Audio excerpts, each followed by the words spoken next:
Good evening. I'm Danny McCue of Anton Community Newspapers. Welcome to Insight Nassau. This being the month of May, local race fans are once again making their way to beautiful Belmont Park in Elmont, where the 130th running of the Belmont Stakes will take place June 6th. The Belmont is the third and final jewel of the Triple Crown for the world's best 3-year-old thoroughbreds, and is run on a demanding distance of 1.5 miles. The other two jewels, of course, are the Kentucky Derby and the Preakness Stakes. Over the course of its long and memorable history, spectators gathering at Belmont Park are thrilled to the exploits of 11 Triple Crown winners, watch New York-bred horses come to the fore as being among the most competitive athletes in the world of sports, and have been touched by a host of colorful characters who have made their mark at the 192-acre site located squarely between Hempstead and Jericho Turnpikes. Joining me to talk about Belmont Park, their lives there, and thoroughbred horse racing in general are Bob Duncan, official race starter for the New York Racing Association, and jockeys Phil Teator and Richard Migliore. Gentlemen, welcome. Thank you. Now, we've gone through, you guys race all year, you're involved in racing all year long at Aqueduct during the winter. What makes returning to Belmont Park in the spring special? And I guess, Bob, why don't we start with you? As the starter? As the starter. Well, Belmont's special to me because I grew up in the area, for one thing, and personally I think it's Long Island's best kept secret. It's a spectacular piece of property. It's beautiful, it's majestic, it's got so much history. The quality of the horses improves as we get into the Belmont race meeting. The weather improves as you get into the Belmont race meeting.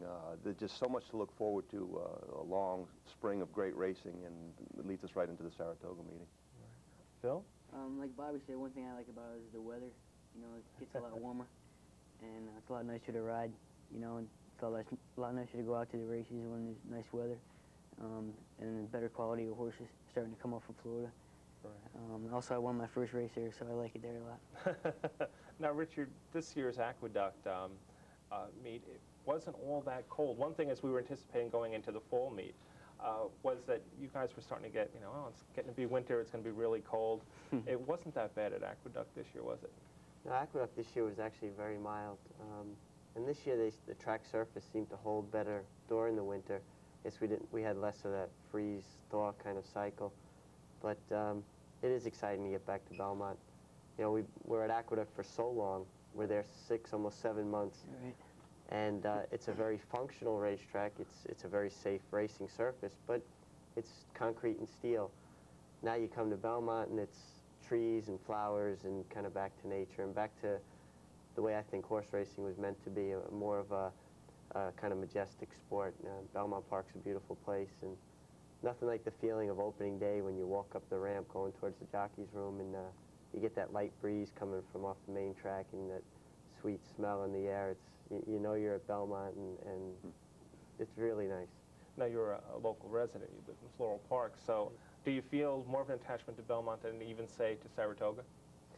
Yes, certainly. I lived at Belmont Park for a few years when I was starting out, actually on the backstretch. And, you know, being a 15-year-old kid living on the backstretch of Belmont, having that as your playground, your backyard, so to speak, the experiences that I had there, just great. And it is nice. I live 1 mile from Belmont, so, you know, the kids get to come out a lot more. And it's just a beautiful park. Bobby said it's probably the best kept secret on Long Island. People don't realize, even without the racing, what a beautiful park it is. Right. Now, is it as far as the racing surface itself, is it a unique track to ride a race on? Is it a unique track to work on compared to the other two here in New York State?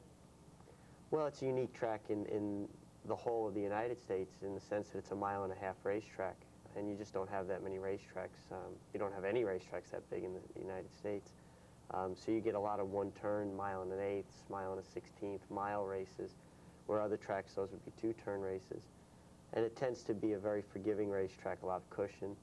Seems like you have to save your horses more for the stretch run. It's not quite as tactically important, your position. And you have 2 great turf courses where you can run a one-turn, mile, 1 1/16, and it's just a great facility for racing.